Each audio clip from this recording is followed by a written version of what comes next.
You've brought us to the most important part of the seminar. This is the thing that we so much want to say to everyone. You've got to own your vibration, because you can't cover it up with behavior or words.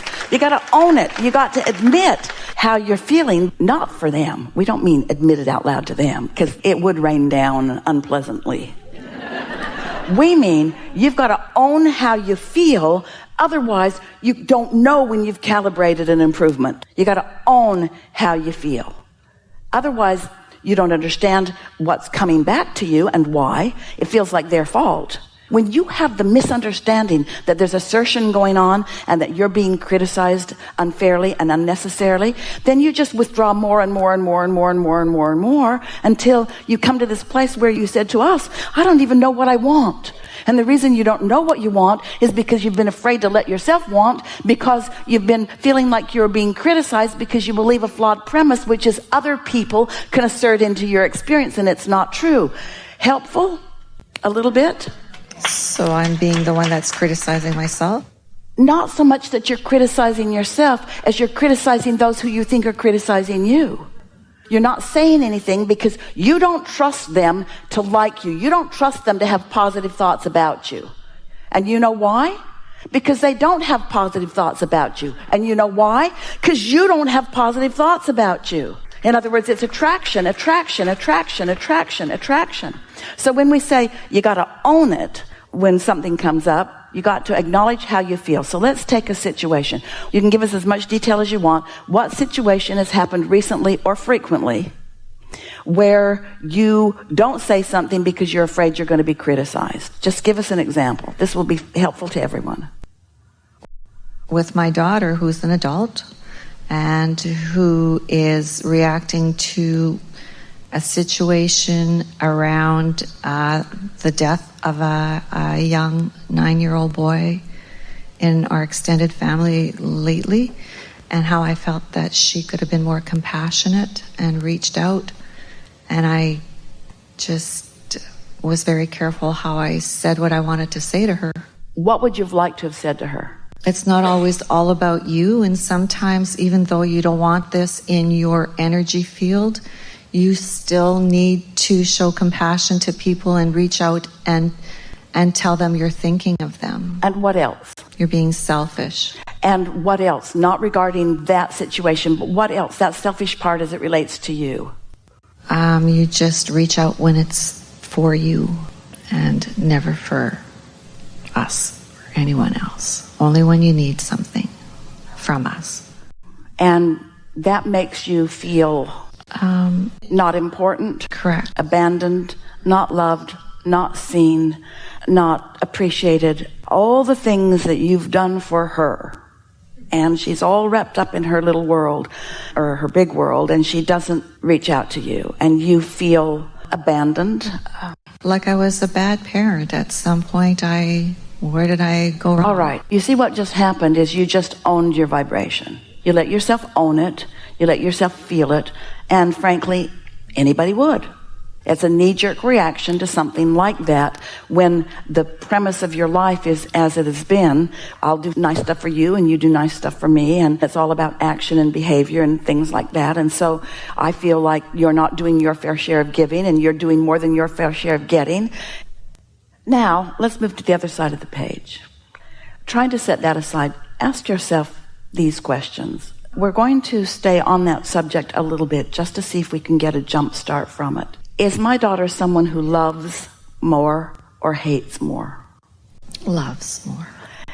Is my daughter involved in her life in mostly positive ways or mostly negative ways? Positive.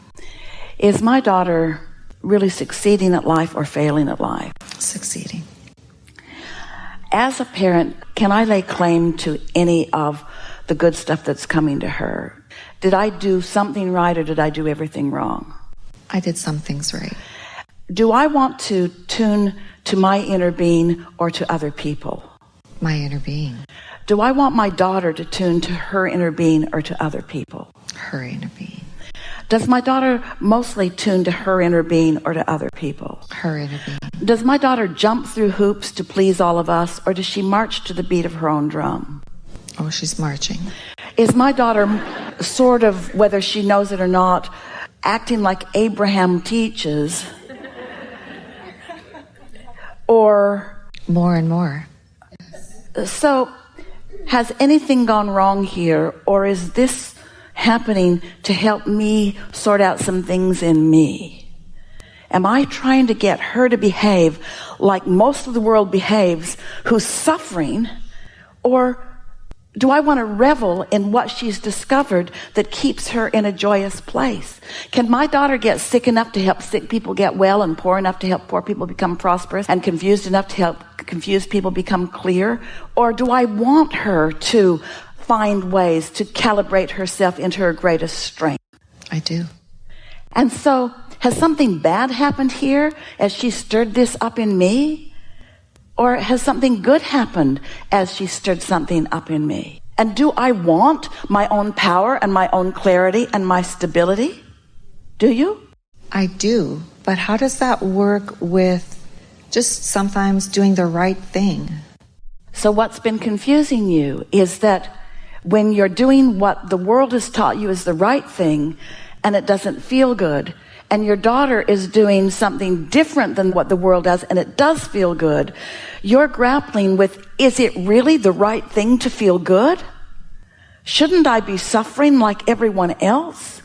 Shouldn't I be holding myself back? How dare I let myself want something? I should not let myself want something. This has been a really good conversation.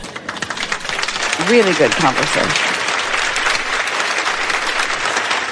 And with all of that, still you managed to get yourself here. It didn't feel right. You were there last week. You dragged yourself here again. You calibrated enough that you lighted up your questions so strong and your willingness so ready. And we've had a conversation that is world changing because you've tapped into how almost everybody feels in some way, you see. And you've found a way to free yourself, to allow yourself to have more fun. You see, we're not for a moment asking you not to do all you can to uplift and help others. We're not asking you to stop with your action and not help. We just want you to get your priorities straight and understand that if you don't tune into source, you got nothing to give. If you don't tune into who you really are, you're not tuned in if you're not happy, if you're not joyful. And isn't that interesting? So this is the most wonderful conversation that we've just had, because what you just explained to us, now we can explain easily back to you. Your daughter connected with source often, and you calling her selfish for it, because so much of the world doesn't understand. They think that sacrifice is the right thing to do, and suffering is the right thing to do, and joining those who suffer is the right thing to do. But here is just a little bit further. Do you know why you feel negative emotion at all? Because your inner being will not calibrate downward to your suffering. If your inner being was suffering with you, there'd be no separation between you and your inner being, and you'd have no negative emotion. Your inner being will not join you in your suffering, and yet you want your daughter to join others in their suffering. You see what we're getting at? You're getting this, you see. I am. There's only one way out of this, and that's to let yourself be joyful. You just got to decide it's okay to feel good and stop pinching yourself off from the things that feel good, because somebody in your little cloistered environment might scowl in their ignorance and misunderstanding of how the universe works.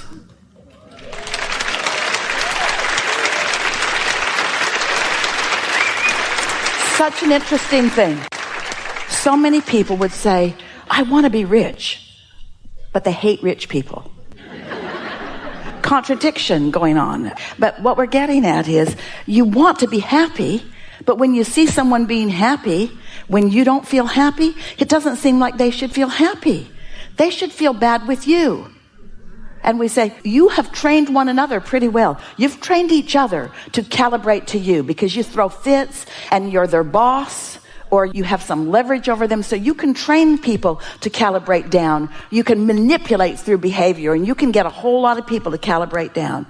But the babies are born, they're hard to train down. They're soaring, you see. And that's the way it's supposed to be for you, too. There's such an influx of pure positive energy always coming in. So when you put all this together, that your inner being knows what's in your vortex and is calling you to it. And when you decide for whatever reason that you're not going to go, you don't feel very good. You don't want to adapt to not feeling good, you see. You want to adapt to feeling great. It's good to feel good. It's normal to feel good. When you feel elation, you know, when goosebumps come over you, when you have a thought that feels so good, that's you calibrating to who you really are, and the whole of you having this moment together. But when you're out here on the leading bleeding edge, where you're letting the influence of others, those people are in two groups. They're either under the influence of source or they're under the influence of something else. What group do you want to be part of? As you calibrate yourself and meditate yourself and positive aspect yourself, because you care about feeling good. You care about feeling good. You want to feel good. You sat here and said, I don't know what I want. You want to feel good. You want to feel good so much that you've done everything in your power to manipulate yourself into feeling good, and it just doesn't work that way, you see. Yeah. Nice to know, isn't it? So now what are you going to do about it? What are you going to do?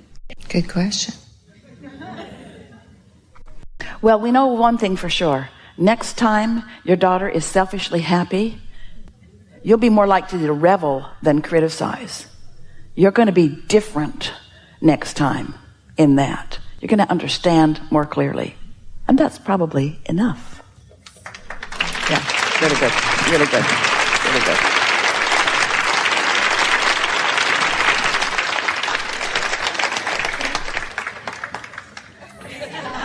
We want you to know that sometimes those harder conversations are of the greatest value to everyone. To everyone.